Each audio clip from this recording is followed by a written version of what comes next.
안녕하세요. 호응씨의 퇴근길에 오신 것을 환영합니다. 와하!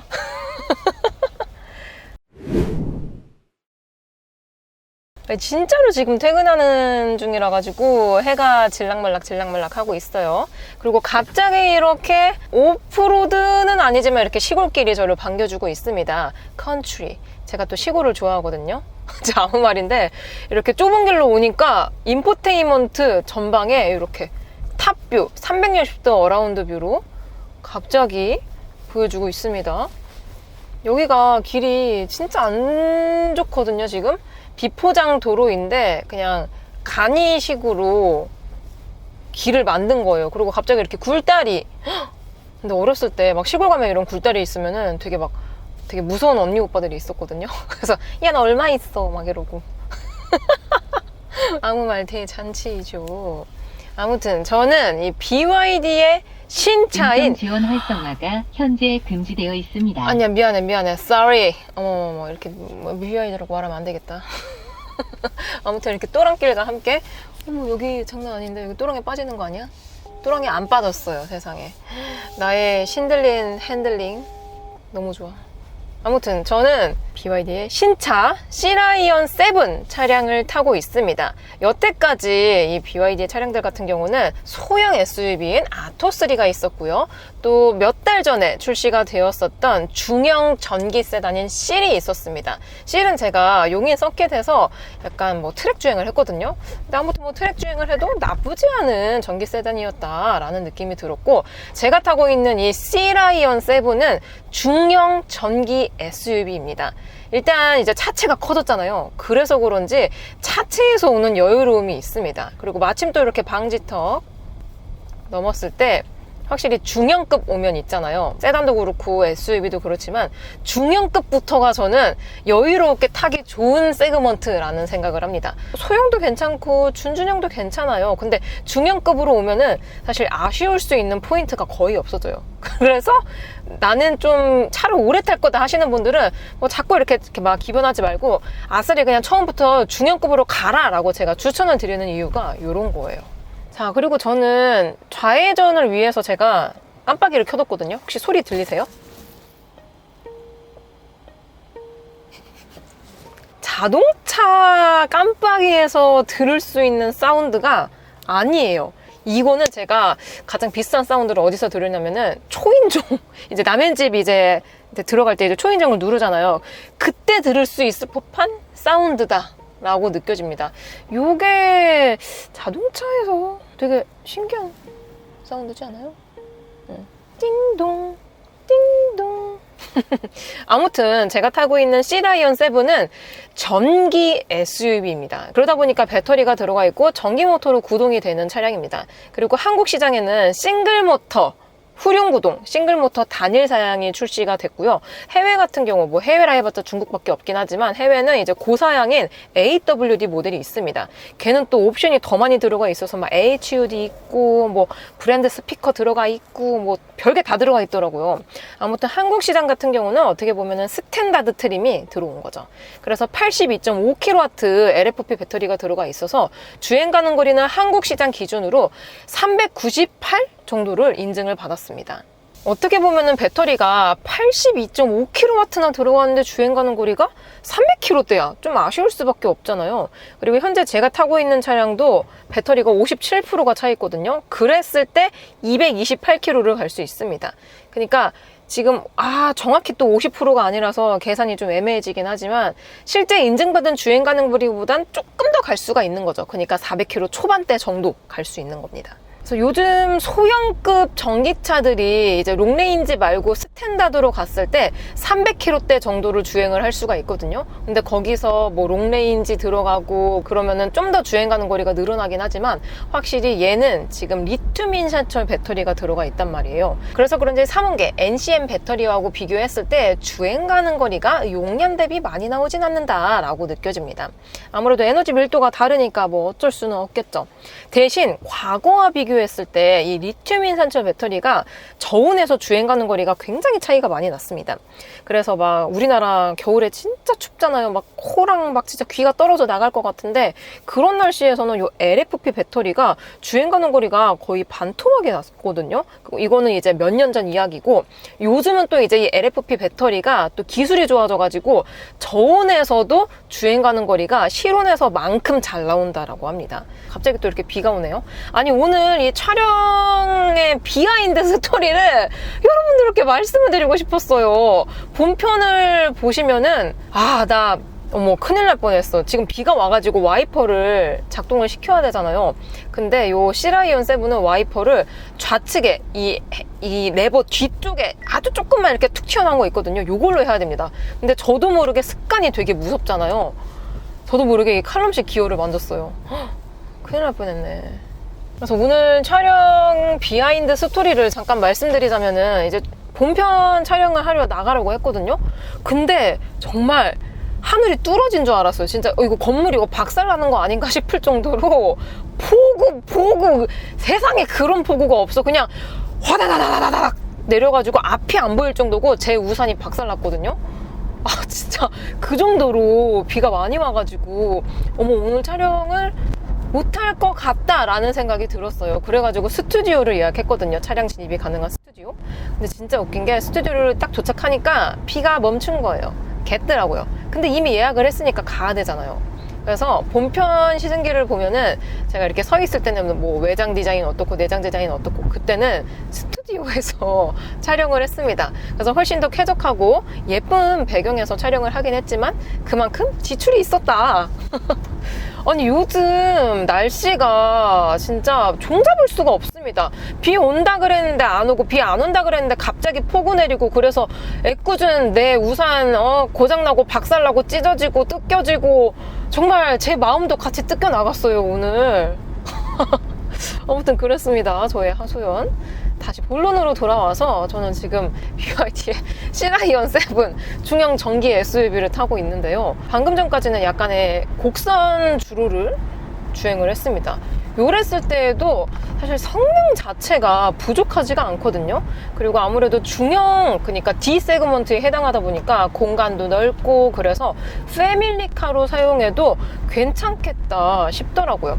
사실 차 성능만 봤을 때 있잖아요. 뭐 공간이라든지 승차감이라든지 출력이라든지 옵션이라든지 기타 등등 주행감, 이런 것들을 다 따져 보았을 때 가격 대비, 얘가 지금 4,490만 원이거든요. 보조금 받으면 4천만 원 초반대에 구입이 가능합니다.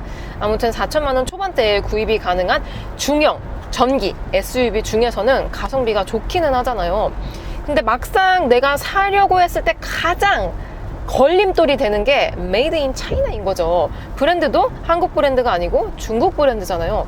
그러다 보니까 거기서 오는 고민이 제일 클 것 같긴 합니다. 진짜 이 마크만 떼고 보면, 이 로고만 떼고 보면은 의외로 차량의 만듦새가 괜찮아요. 진짜로.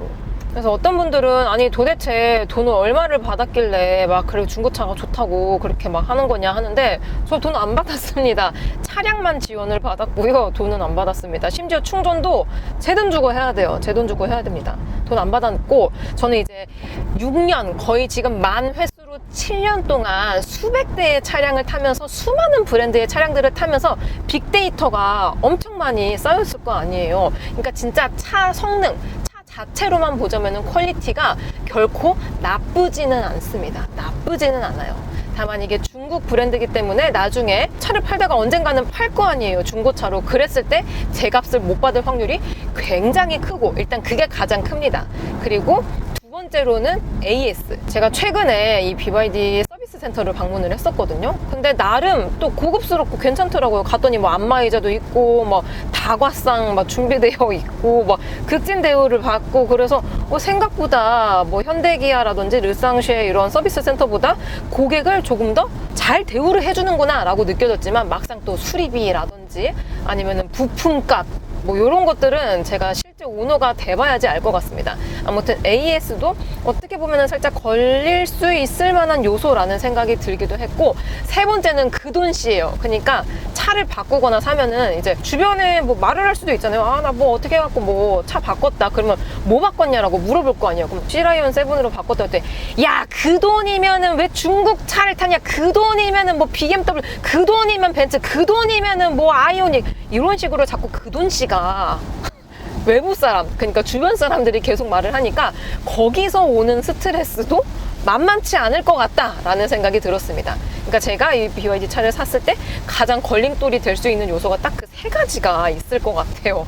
여러분들이 걱정하실까봐 말씀드리지만, 이렇게 비 올 때는 제가 또 서행을 잘 합니다. 서행도 하고 안전운전 늘 항상 하고 있기 때문에 걱정해 주시는 건 너무 감사하기도 하지만, 막 그렇게 너무 막 저러다 제 사고 나는 거 아니냐 이런 걱정까지는 안 해주셔도 될 것 같아요. 물론 운전 자체가 내가 잘한다고 사고가 안 나는 건 아니지만 늘 항상 예의주시하면서 하고 있기 때문에 너무 큰 걱정은 안 하셔도 될 것 같습니다.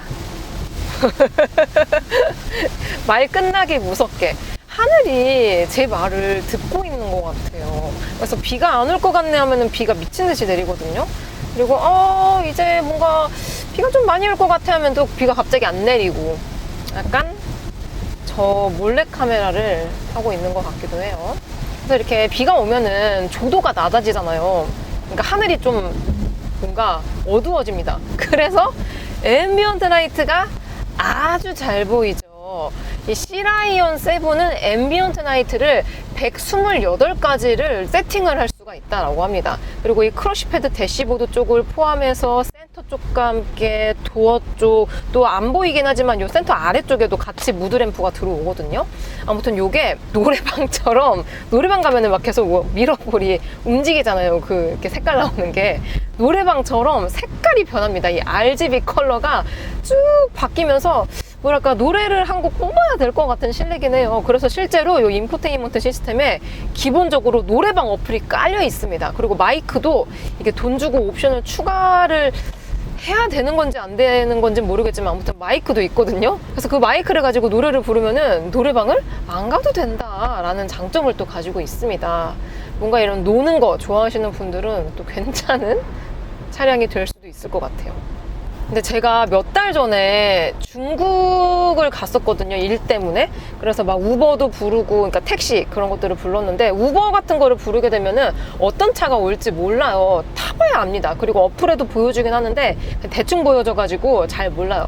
그래서 딱 차가 왔을 때 어떤 차인지 약간 두근두근 하는 게 있거든요.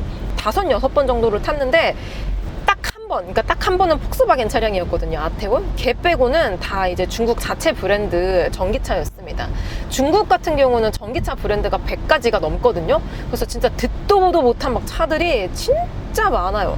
왜냐면은 이제 전기차 보급을 위해서 싼 브랜드가 되게 많대요. 저렴한 브랜드. 그러니까 수출이 안 되는 내수용 자체 브랜드 있잖아요. 그런 브랜드가 상당히 많다 보니까 우버로도 활용을 많이 하는 것 같은데, 아무튼 그러한 저렴한 전기차들조차도 이런 막 대시보드나 크러쉬 패드에 이렇게 애니메이션으로 라이트 나오잖아요. 이러한 옵션들이 굉장히 많이 들어가 있었습니다. 우버를 탈 때마다 뭔가 자꾸 이렇게 막 왔다 갔다 그래갖고 뭔가 자세히 보면은 앰비언트 라이트가 자꾸 뭐가 이렇게 나와요. 그러니까 요즘 중국 전기차들은 이러한 디자인이 대세다라는 거를 몇 달 전에 깨달았습니다. 그래서 이게 나쁘지는 않아요. 사실 뭐 고급스러운 느낌이 들기도 하고, 또 이 패널 자체가 옛날에 벤츠, 그러니까 요즘 벤츠도 그렇긴 하지만 벤츠 차량들 보면은 이 대시보드를 포함해지고 센터에 요즘은 다 디스플레이로 마감이 되어 있잖아요. 그 마감하고 상당히 흡사합니다. 물론 얘는 디스플레이 아니에요. 아니기는 하지만 벤츠에 들어가는 디스플레이 마감하고 상당히 흡사한 디자인, 모양새를 가지고 있다라는 거죠. 그러니까 요즘 중국 전기차들은 이 디자인을 할 때 오마주하는 브랜드가 메르세데스 벤츠하고 포르쉐, 이 딱 두 가지가 많은 것 같아요. 그러니까 제가 타고 있는 이 C라이온 같은 경우도 외장 디자인이 쿠페형 SUV라서 깎여 있고 되게 예쁘거든요. 그래서 저는 어떤 느낌을 많이 받았냐면은 포르쉐의 마칸 일렉트릭하고 진짜 비슷하다라는 느낌을 많이 받았습니다. 특히 제가 타고 있는 차량은 올 블랙 컬러거든요. 블랙 바디.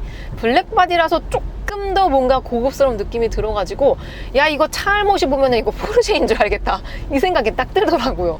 특히 전면부는 약간 애매한데 후면부 있잖아요. 후면부 그 쿠페 라인 떨어지는 게 장난이 아닙니다. 장난이 아니에요. 그리고 실제로도 이런 중국 브랜드, 특히 제가 타고 있는 BYD 같은 경우도 이 디자이너들을 영입을 할 거 아니에요. 근데 실제로도 뭐 포르쉐에서 일했었던 분들 뭐 영입하고 뭐 벤츠에서 디자인 하셨던 분들 영입하고 해가지고 다 섞이는 거예요, 디자인은. 그리고 제가 아실진 모르겠지만 디자인을 전공을 했습니다, 대학교 때. 대학교 때 디자인을 전공을 했는데 저는 이제 전공자니까 알잖아요. 물론 크리에이티브하고 이제 창작을 하는 것도 있긴 합니다. 창작도 물론 있긴 하지만 대다수의 브랜드라든지 대다수의 우리가 직접 구매를 하고 느끼고 사고 가지고 있는 브랜드들의 대다수의 디자인들은 카피의 변형물이다 입니다. 그러니까 조금 좋아 보이는 것들 조금씩 다 카피를 해요. 카피. 근데 거기서 100% 카피를 하면은 티가 나니까 살짝만 노선을 틉니다. 살짝 바꾸고 카피해서 살짝 노선 틀고 그거거든요, 거의 다. 그래서 디자인의 대세라는 게 있고 디자인의 시대적인 흐름이라는 게 있는 겁니다. 결국에는 다 카피예요. 그러다 보니 디자인을 중요시 여기시는 분들은 의외로 이 시라이언 7 괜찮습니다. 실내 디자인도 나쁘지 않잖아요. 근데 이 외부, 바깥에서 봤을 때 풍겨오는 수입스러운 느낌이 크다 보니까 나는 디자인이 제일 중요해. 차 살 때는 디자인이 1등이다 하시는 분들은 의외로 괜찮은 선택지가 될 수도 있을 것 같습니다. 다만 이제 이 BYD 이 로고가 싫으신 분 음성 지원 활성화가 현재 금지되어 있습니다. 야, 이 로고를 말할 수 음성 지원 활성화가 현재 금지되어 있습니다. 알았어. 말을 할 수가 없네요. 이 로고만 어떻게 바꾸던지 하셔야 될 것 같습니다. 그리고 제가 가격 대비 얘가 보조금 받기 전 가격이 4,490만 원인데 가격 대비 옵션이 풍족하다라고 말씀을 드렸습니다. 근데 또 제가 이걸 이틀 동안 타고 다니다 보니까 아쉬운 포인트가 있는데 일단 전방에 HUD 없습니다. 보통 중형급으로 오게 되면 HUD가 없기가 쉽지가 않아요. 근데 얘는 없습니다. 물론 중국에서는 상위 버전 AWD로 가게 되면은 이제 싱글 모터가 아닌 듀얼 모터죠. 듀얼 모터로 가게 되면은 AWD 있는데 얘는 싱글 모터라서 그런지 AWD 전방에 없습니다. 그리고 메모리 시트가 없어요. 그러니까 전동 시트가 들어가 있긴 하지만 메모리는 없어서 만약에 가족차, 패밀리카로 탔을 때 남편 타고 아내분 타고 했을 때 계속 시트를 바꿔줘야 된다. 이런 불편함을 가지고 있고요. 또 스피커가 기본적인 스피커가 나쁘진 않아요. 나쁘진 않지만 브랜드 오디오가 아니다. 기본적인 오디오라서 약간 음질이 뭉개지는 게 있더라고요. 그러니까 스피커가 비싼 게 들어가면 들어갈수록 다른 점이 뭐냐면은 음향이 3D예요. 3D를 넘어서 4D야. 막 향기도 느껴지고 막 날 때려주는 것 같아. 막 비트가 빠른 것들은 그 정도로 입체적인 음향을 구현을 시켜주는데요. 근데 이렇게 브랜드가 아닌 조금 저가의 오디오가 들어가 있으면 그런 디테일한 포인트가 뭉개진다는 거죠. 뭉개져요, 얘도. 그리고 마침 또 이렇게 비가 그쳤는데 시라이언 7은 고급차에 들어가는 이 블레이드에서 워셔액에 나오는 기능이 있잖아요. 그게 들어가 있다라고 합니다. 한번 제가 해볼게요. 요거를 어머 이거는 하이빔인데 이거 어떻게 쓰냐 이거? 어머 이거 쓸 수가 없다 이거. 잠깐만. 암유리? 요건가? 아 됐다. 보이시나요 혹시? 아 너무 빨라. 아 속도가 너무 빠르네 이거. 다시 한번. 워셔액이 요 앞에서 나오는 게 아니고 와이퍼에서 나옵니다. 다시 한번. 아 보이시나요? 아 저는 보이거든요. 아 이거 너무 빠른데 이거? 아무튼 고급차에나 들어가는 이 블레이드에서 워셔액을 싸주는 기능이 시라이언 7에도 들어가 있다라는 거죠. 아 근데 이 워셔액이 냄새가 별로다. 잠깐 환기 좀 시킬게요. 이거 냄새가 너무 별로야. 어우 이 기본 워셔액인지 뭔지 모르겠는데 냄새가 진짜 별로예요. 어우 냄새 진짜 별로야. 대박 사건. 그래가지고 이 시라이언 7에는 공기청정 시스템이 들어가 있습니다. 이 모니터 우측 제일 오른편에 자꾸 이 숫자 보이잖아요. 이걸 누르면은 공기질을 측정을 시켜줍니다. 훌륭함. 외부는 12, 실내는 5, 9, 뭐 이 정도가 된다고 합니다. 음이온도 들어가 있어요. 음이온. 아, 음이온 여태까지 킨 거였나요? 근데 음이온이 어디에 좋아요? 아시는 분은 댓글 좀 달아주세요. 그러니까 이렇게 뭐 디바이스 같은 것도 그렇고 뭐 음이온이 나온다 그러는데 음이온이 인간에게 어떠한 이점을 남길 수 있는가? 전 그게 가장 궁금하거든요. 뭐가 좋은 거지? 아무튼 뭐 그렇다고 합니다. 그래서 PM2.5 이 필터 시스템이 들어가 있어서 공기 질도 나름 클리닝을 잘 시켜준다고 해요. 아, 근데 이 워셔액 냄새는 제 스타일이 아니에요. 그리고 인포테인먼트 시스템은 안드로이드 기반으로 들어가 있기 때문에 다양한 앱들을 지원을 하고 있습니다. 기본적인 앱은 이렇게 들어가 있거든요. 그리고 제가 아까 말했었던 노래방 시스템이 요거예요. 근데 확실히 이게 중국 브랜드라서 그런지 넷플릭스라든지 뭐 그런 앱들은 또 안 깔리는 것 같더라고요. 유튜브, 넷플릭스 이런 거. 사실 한국인 입장에서는 유튜브와 넷플릭스가 가장 중요한 앱이잖아요. 그런 것들이 있다. 근데 이 디자인만 보면은 약간 테슬라 같지 않아요? 테슬라 차량들 같은 경우도 이 차량을 세팅할 수 있는 설정이 이러한 디자인으로 되어 있거든요. 그러니까 제가 아까 말씀드렸죠. 디자인은 뭐다? 카피의 연속이다. 이것도 어떻게 뭐 카피를 한 거겠죠. 그래갖고 이렇게 뭐 스티어링 모드라든지 브레이크 모드, 뭐 라이트, 뭐 컴포트 운전, 뭐 계기판, 뭐 공조 시스템 뭐 이런 것들도 시인성이 좋게 깔끔하게 집약적으로 디자인이 되어 있습니다. 그래서 이게 운전 중에 사실 제가 디스플레이에 모든 이런 옵션이 들어가 있는 게 별로 안 좋아요. 저는 옛날 사람이라서 물리적인 버튼을 좋아하거든요. 그 이유 중에 하나가 물리적인 버튼은 이동을 하지 않습니다. 그 자리에 붙박이로 있어서 한번 내가 이 버튼이 있다는 걸 인식하면은 안 봐도 그냥 착착착 쓸 수가 있거든요. 근데 디스플레이에 들어가 있는 기능들은 몇 번 보면서 터치를 해야 되기 때문에 운전 중에 사용하기가 불편할 수밖에 없습니다. 그래서 안 좋아하는 건데, 일단 이 시라이언 7 같은 경우는 테슬라 차량들처럼 이 기능들이 직관적으로 배치가 되어 있기 때문에 의외로 운전 중에 사용하기가 또 막 나쁘지는 않더라고요. 그리고 이렇게 차선 변경을 했을 때 특후방 시야도 이렇게 화면으로 보여주고 있습니다. 요것도 약간 테슬라랑 비슷합니다. 그래서 시라이언 7은 사실 가성비가 좋기는 합니다. 이게 보조금을 받기 전 가격이 4,490만 원인 거고, 보조금은 국고 보조금은 아직 정확하게 발표가 안 되었거든요. 근데 아마 아토3라든지 아니면은 실 그 정도의 보조금이 나오지 않을까 싶습니다. 서울시 기준으로 국고 보조금과 지자체 보조금을 합쳤을 때 아토3 같은 경우는 한 160에서 170 정도가 나오고 실은 한 200 정도가 나오거든요. 그러니까 최대치로 뽑았을 때 200 정도 나온다는 가정하에 얘가 4,490만 원이잖아요. 그러면 거기서 200을 빼면은 4,290, 그러니까 4,300만 원대에 구입을 할 수가 있게 되는 거죠. 그래서 제가 본편 시승기에서 기아의 EV5하고 가격을 비교했거든요.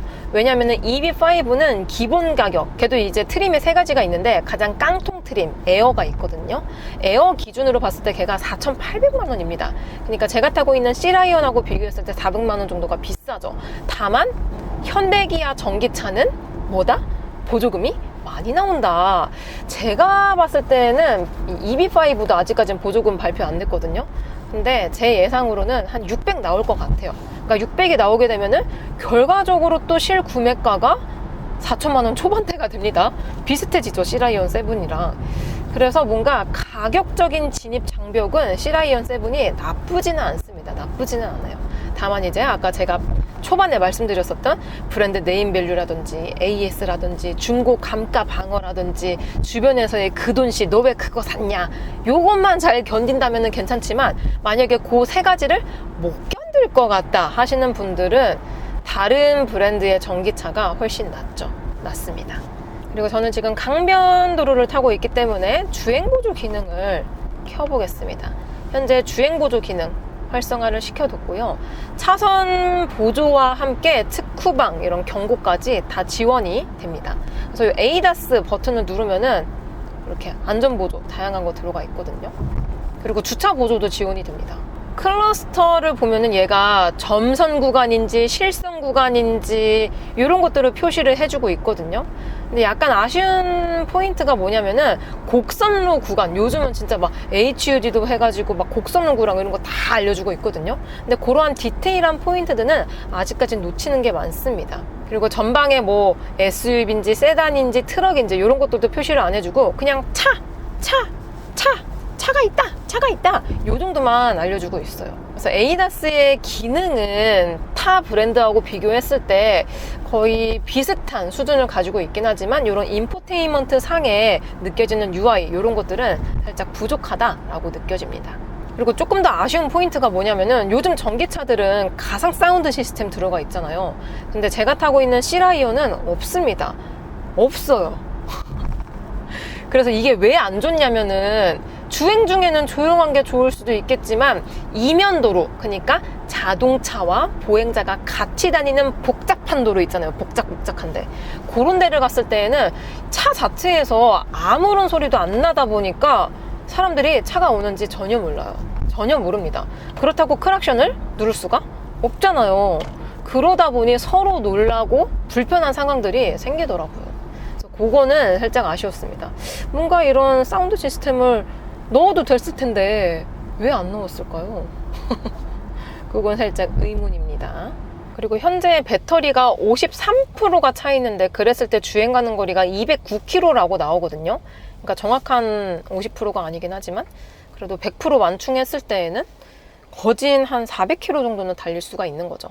그래서 집밥이 있으신 분들한테는 문제가 전혀 없죠. 왜냐면은 맨날 거의 충전을 하니까. 하지만 집밥이 없으신 분들은 조금 불편할 수도 있겠다. 왜냐하면은 1회 충전 시에 주행 가는 거리가 동급 대비 짧잖아요. 동급 대비 짧다 보니까 집밥이 없으신 분들은 약간 힘들 수가 있겠다라는 생각이 들었습니다. 그리고 얘가 또 이제 400V 시스템을 사용하고 있기 때문에 충전 시간도 길어요. 150kW급 기준으로 20%에서 80% 충전하는데 30분이 소요가 됩니다.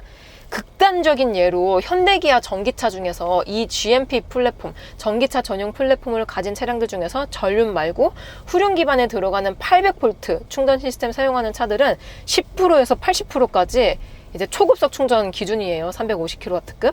350kW급 기준으로 10%에서 80%까지 충전하는데 막 18분밖에 안 걸린단 말이에요. 물론 초급속이기 때문에 충전비 비쌉니다. 비싸긴 하지만 그럼에도 불구하고 시간이 금인 분들 많잖아요. 저도 시간이 금이긴 한데 아무튼 시간에 많이 쫓기시는 분들한테는 아무래도 부담스러울 수밖에 없죠. 얘는 좀 더 많이 걸리니까. 그러니까 장단점이 있지만 내 생활 반경 또는 내 생활 패턴이 잘 맞는다 하면은 또 의외로 괜찮은 전기차다라는 생각이 들기도 했습니다. 여러분들은 퇴근 중이신가요? 오늘 하루도 정말 수고 많으셨고요. 저는 그럼 다음 리뷰 때 뵙도록 하겠습니다. 아, 이게 또 비가 왔다 안 왔다 하네요. 저는 그럼 다음 리뷰 때 뵙도록 할게요. 안녕!